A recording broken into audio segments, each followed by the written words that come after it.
Hello everyone, नमस्ते सबैजनालाई। माको किचनमा हजुरहरूलाई धेरै धेरै स्वागत छ।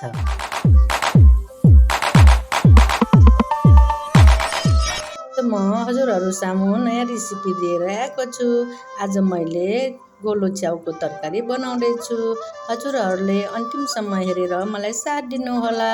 यसको लागि मैले आधा किलो च्याउ लिएछु, एउटा प्याज 20% एउटा, 4-5 पिस हरियो खोर्सानी, 5 पिस कोलबिरा, धनियाँ, 50 ग्राम केराउ। हजुरहरूले यसमा कोसा पनि राख्न सक्नुहुन्छ। म कटिङ गर्दैछु। मैले कटिङ गरिसकेँ।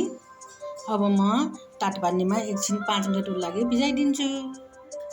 बेसार आधा चम्चा राख्ने र तातो पानी राखेर 5 मिनट जति भिजाइराख्ने। कराई बसालिसकेँ, यसमा तेल हालिदिन्छु। मेथी छानिसकेँ। अब थोरै सोप पनि राखिदिन्छु। हाफ चम्चा बेसार एड गरिदिन्छु। अब केराउ एड गरिदिन्छु। त्यसपछि प्याज र भेजिटेबल पनि एड गरिदिन्छु।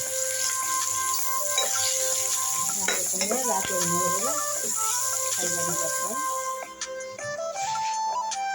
फेरि एकचोटि चलाइदिने। अब यो राम्रोसँग केराउ प्याज सबै पाकिसक्यो। अब यसमा च्याउ एड गरिदिन्छु।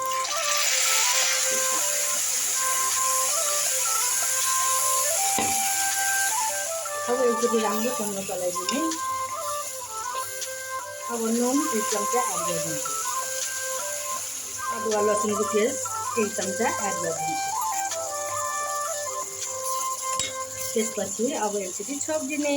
एड गरिदिन्छु खोर्सानीको धुलो 1/2 चम्चा। अब यो च्याउको तरकारी लगभग पाक्न लागिसक्यो। अब म यसमा गोडभिरा एड गरिदिन्छु।